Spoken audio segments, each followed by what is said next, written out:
Back and thanks for staying with us. We're talking about the echoes after the echoes of war drama. In studio with me is Walter Mong'are, who's the governance and creative expert. We are dissecting the relationship between art and politics. And just before we went for the latest in the world of sports, you're talking about, your period in campus after you started satirical plays or, action that made the government feel that is not the direction it wanted to take, and it affected your schooling. Start from there. Let me put it this way. In most cases, drama or theater or music that is actually that sparks conversation or public debate, like our time, is naturally seen as activism. Although activism is, in a way, humanizing political issues, in my opinion. So when we started out as a team, it was about reflecting society and what we were experiencing at that time. And we felt we didn't need to go to the streets, but we would use our creativity and art to express ourselves and express what we see as injustices, what we would think that is not going right. And we were not just on government or satire alone or government officials, it's any daily life. We had acts from a landlord who's not treating their tenants right. We had tenants who are not treating the environment that they had right. One of the clips that I remember very vividly is Tony Njuguna acting as a guy who has rented a premise and he lives with his cows in the house because it's his premise, and so what can the landlord do? He's paying for it. So we were not so much about just aspects of political leadership and everything. It's all about societal issues or what we thought needed to be expressed in an artistic way for us to change. And so what would have been the best medium to use then is laugh about ourselves, and in the process get things to change. I remember in our days, we did one act about how tedious it was to get a passport. Okay. And how you needed to get the chief to sign for you a form for you to take to Nyayo House to get a passport. And when you go to the chief pulls out an Arambe book and puts on the table and says, first utoe Arambe kidogo and then akusainie your form. By the time you get to Nyayo House, you even don't have money for the passport that you're looking for. And because Ridiculous as a show was a family show and everybody watched it, the following day when we went to Nyayo House, things changed. the way people were doing things. So it wasn't so much about lampooning or caricaturing or making fun of somebody, but it's a reflection of what as a society. And in doing that, of course, there's what we call the tip of the ice in terms of what was the attraction is the presidential act and the dance. And not everybody took it positively.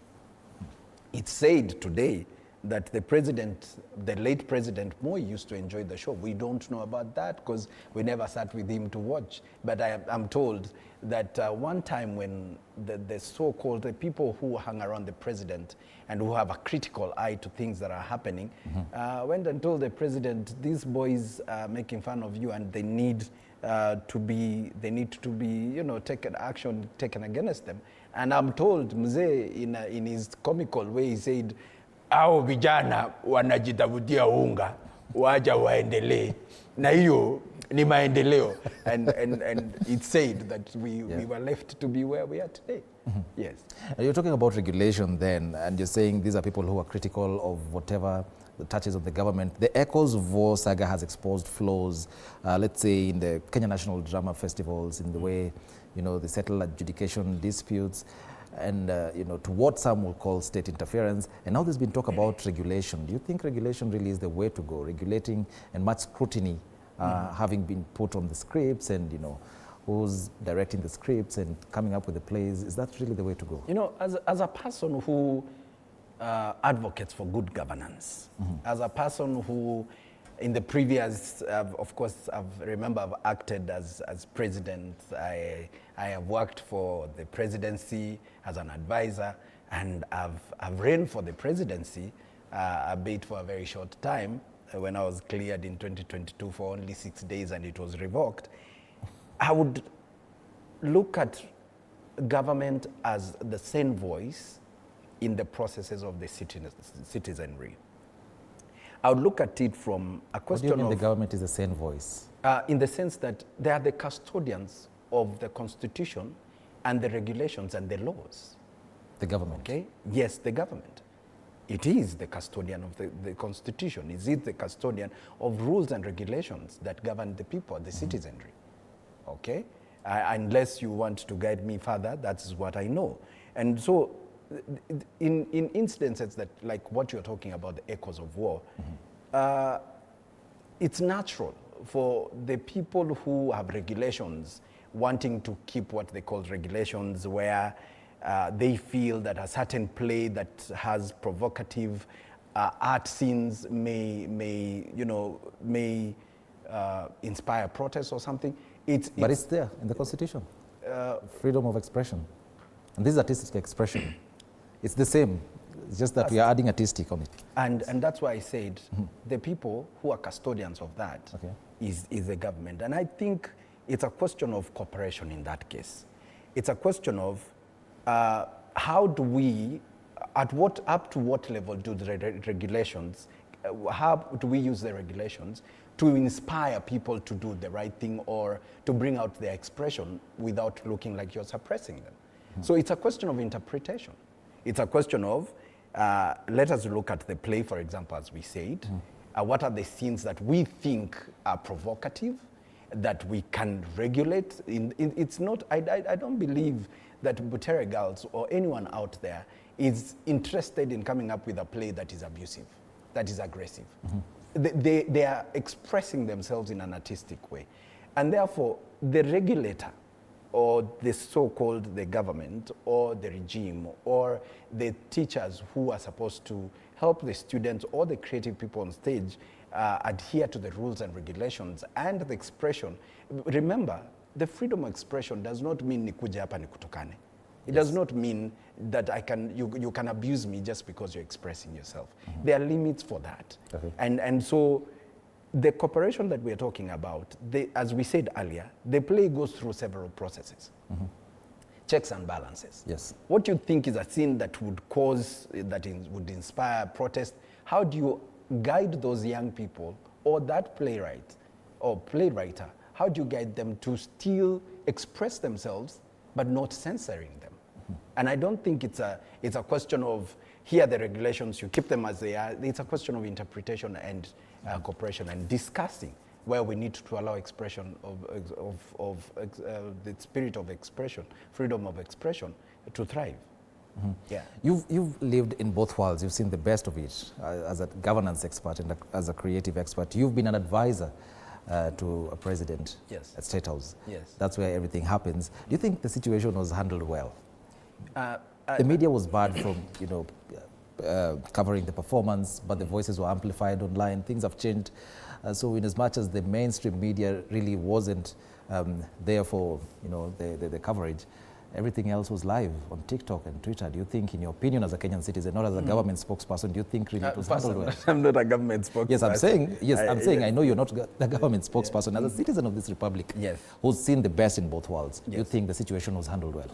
I want to say, and that's what we started when we started this show, and we said, look, let us not add voices to already what a situation that is unfortunate. And that is to agree to some of us that we've not handled it well. And it means that we need, therefore, to start looking at ourselves from a tolerant perspective, where you think you're not happy with a certain thing. There are parameters by which then we handle the situation that then, at the time of starting the festival, it was answered that all the issues surrounding echoes of war had been resolved and the kids were allowed to perform. And to me, that is how we should resolve things. Okay. Be tolerant as leaders, allow, even support what we think is critical expression. Because it's through those critics or being criticized that we realize that either we're giving service to the people or we're not. Yeah. So I agree with you that we could have done better. And I want to believe that going forward, we've learned from that.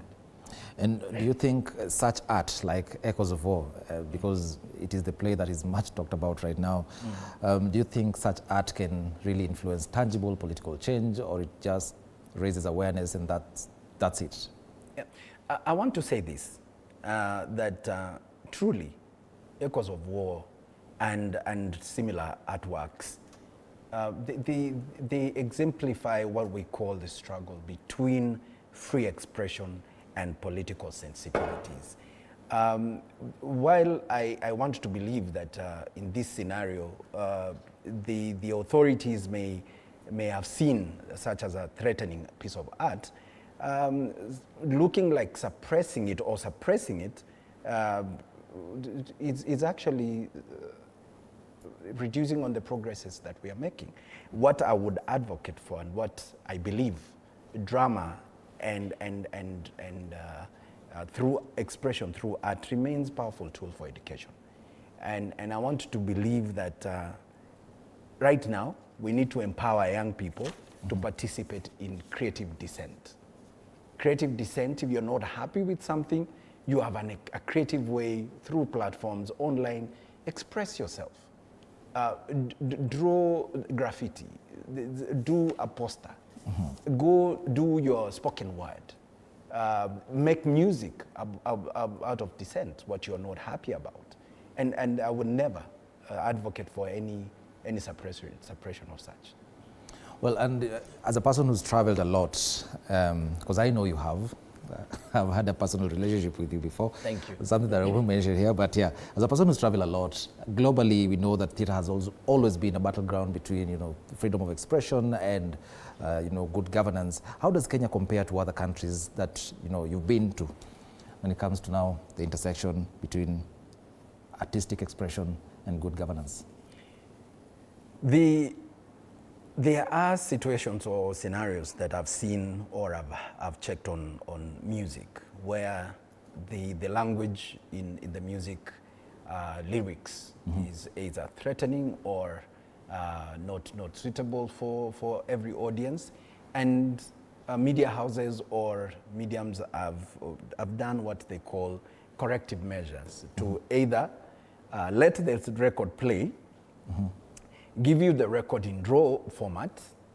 As an adult, you're free to subscribe to it and correct that is going to public consumption. Okay. Because we also have a responsibility to really have a positive society. So we can't allow everything to go just because we have freedom of expression.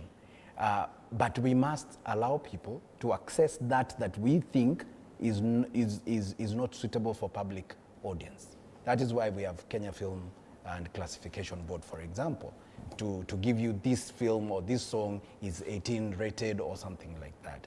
So what I've seen in the rest of the world is, and even here in Kenya, is a question of giving people an alternative. You want to listen to, you want to watch the play in its raw format, you're an adult, you have access to it, and there's also what is for public consumption that is metered and corrected for societal norms. Yes. As we wrap this up, so are you still in the arts, or are you now fully into governance and politics, and we should expect to see a different, Walter Mong'are going the full circle again like his friend, becoming the people he used to criticize? We used to critique them. First, once an artist, you remain an artist forever.